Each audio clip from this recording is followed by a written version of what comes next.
नमस्कार, मैं एस्ट्रोलॉजर चंद्र प्रकाश वर्मा आप सभी का स्वागत करता हूं और आज हम बात करने वाले हैं राहु और केतु ग्रह के बारे में और इनकी माया के बारे में। तो आइए आगे बढ़ते हैं। राहु और केतु इन दोनों ग्रहों को ज्योतिष में एक विशेष स्थान प्राप्त है। ये दोनों छाया ग्रह हैं, इमेजिनरी प्लैनेट हैं, क्योंकि इनका कोई भौतिक अस्तित्व नहीं है। ये ग्रह चंद्रमा और पृथ्वी के पथ या उनकी कक्षाओं के कटान बिंदु हैं। हालांकि इनका प्रभाव अत्यंत महत्वपूर्ण और गहरा है। आइए हम राहु और केतु के स्वभाव और प्रभाव का यहाँ पर विस्तार से इस टॉपिक पर चर्चा करते हैं।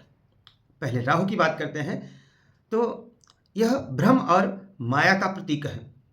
राहु के गुण और प्रभाव को देखें तो राहु भ्रम पैदा करता है। भ्रम अर्थात इल्यूजन। राहु जीवन में माया का प्रतीक है। माया अर्थात भौतिक आकर्षण। यह हमें सांसारिक वस्तुओं, धन, प्रसिद्धि और इच्छाओं के पीछे भागने को प्रेरित करता है। राहु तर्क है, कल्पनाशक्ति है, मानसिक प्रयोगों को जन्म देने वाला है।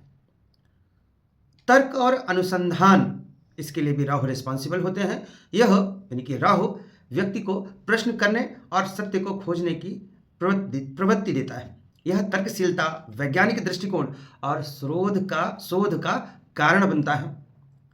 राहु का भ्रम हमें सोचने और नई नई चीज़ों को खोज करने के लिए प्रेरित करता है। यही कारण है कि राहु तकनीक, विज्ञान और आधुनिकता से जुड़ा हुआ है।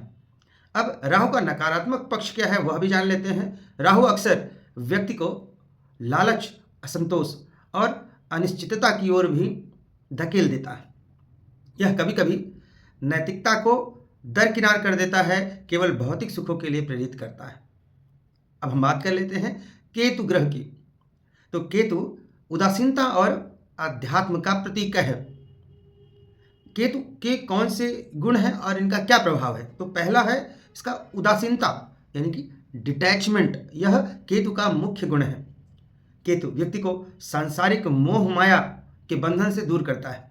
यह व्यक्ति में संतोष, वैराग्य और गहराई से सोचने की प्रवृत्ति को जन्म देता है। केतु व्यक्ति को यह अनुभव कराता है कि भौतिक संसार क्षणिक है, नश्वर है और सच्चा आनंद आत्मा के ज्ञान और अध्यात्म में है। संतोष और वैराग्य केतु का यह गुण है। केतु की ऊर्जा से व्यक्ति माया के प्रभाव से बचकर संतोष और आध्यात्मिकता के पथ पर बढ़ता है। केतु नश्वरता का बोध कराता है। केतु व्यक्ति को जीवन की वास्तविकता, नश्वरता अर्थात मृत्यु, हर चीज खत्म होगी कभी ना कभी, और आत्मा के सत्य से परिचित कराता है। यह गहरे अध्ययन, गहरे ध्यान, मोक्ष और आत्मज्ञान का कारक ग्रह है। अब केतु के नकारात्मक पक्ष की बात करते हैं तो कभी कभी केतु का प्रभाव व्यक्ति को अत्यधिक उदासीन, निष्क्रिय और वास्तविक संसार से दूर कर सकता है। राहु और केतु के संतुलन की भी हम चर्चा कर लेते हैं। राहु और केतु हमेशा किसी भी जनपत्रिका में देखिए तो राहु और केतु हमेशा एक दूसरे के आमने सामने होते हैं, अर्थात एक दूसरे से 180 अंश की डिग्री पर होते हैं, एक दूसरे के ठीक विपरीत स्थिति में होते हैं और ये दोनों कभी एक साथ नहीं हो सकते। एक दूसरे से हमेशा 180 अंश की दूरी पर ही होते हैं। बाकी ग्रह तो एक दूसरे के साथ हो सकते हैं, अन्य डिग्रीज पर हो सकते हैं, लेकिन ये सिर्फ 180 अंश की दूरी पर ही होंगे, ठीक आमने सामने होते हैं। तो राहु जहाँ व्यक्ति को माया की ओर ले जाता है, तर्क और भौतिक आकर्षण की ओर खींचता है, वहीं पर केतु क्या करता है? व्यक्ति को इन सबसे दूर करता है, आत्मज्ञान और अध्यात्म की ओर ले जाता है। राहु आत्मज्ञान और मतलब राहु आकर्षण की ओर ले जाता है और केतु आत्मज्ञान की ओर और अध्यात्म की ओर ले जाता है। राहु की बात करें तो यह हमें संसार में भटकाता है, लेकिन यह भटकाव ज्ञान और अनुभव का मार्ग भी तो खोलता है। अब केतु की बात करें तो यह अनुभवों के बाद शांति और संतोष का मार्ग दिखाता है। अब दोनों के संयुक्त प्रभाव यानी राहु और केतु के संयुक्त प्रभाव की बात करते हैं तो अब देखिए राहु और अनुसंधान, अगर ये आप देखें तो राहु के भ्रम और तर्क से ही तो अनुसंधान और खोज का जन्म होता है।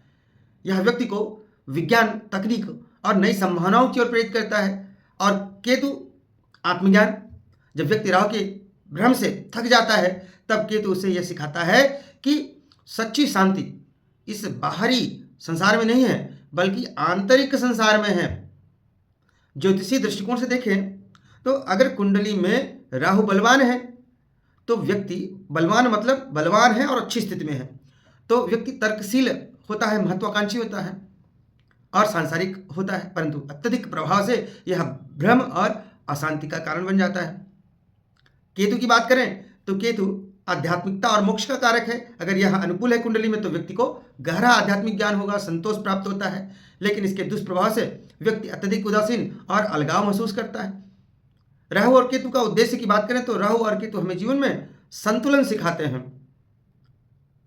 राहु हमें संसार में भटकाकर अनुभव और ज्ञान देते हैं, तो वहीं पर केतु हमें यह सिखाते हैं कि इन अनुभवों का अंतिम उद्देश्य आत्मज्ञान और संतोष है। अब यदि राहु और केतु आपके शुभ फल नहीं दे रहे हैं तो उसके लिए क्या उपाय करने चाहिए, इस पर बात कर लेते हैं। राहु के लिए नीले कपड़े, काला तिल या सरसों का तेल का दान करना चाहिए। ओम राम राहवे नमः इस मंत्र का जाप करना चाहिए। केतु की बात करें, इसके उपाय की बात करें तो भूरे या काले कंबल का दान करें और ओम केम केतवे नमः इस मंत्र का जाप करें। यह दोनों ग्रह जीवन में भौतिक और आध्यात्मिक संतुलन बनाने के लिए बहुत ही महत्वपूर्ण है। दोनों के सही समझ और संतुलन से जीवन को सार्थक और शांतिपूर्ण बनाया जा सकता है। अब आज के टॉपिक के अगर हम सारांश की बात करें तो केतु व राहु दोनों ही ग्रह इमेजिनरी प्लेनेट है, छाया ग्रह हैं, परंतु इन दोनों का प्रभाव अलग अलग है। राहु क्या है, भ्रम है, परंतु केतु क्या है, उदासीनता है।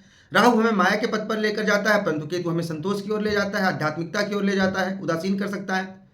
राहु के भ्रम से ही तर्क पैदा होता है और तर्क से ही अनेकों अनुसंधान होते हैं, खोज होती है। वहीं केतु की उदासीनता के कारण ही मनुष्य अति माया के प्रभाव से बचा रहता है, वह नश्वरता और मृत्यु के मर्म को भी जानने वाला हो जाता है। तो इस प्रकार आज हमने राहु और केतु क्या होते हैं, इनका क्या प्रभाव है, क्या गुण है, व्यक्ति पर कैसा प्रभाव पड़ सकता है और इनकी क्या उपाय करें, इन सब विषयों पर हमने चर्चा की। आज के लिए बस इतना ही। नमस्कार।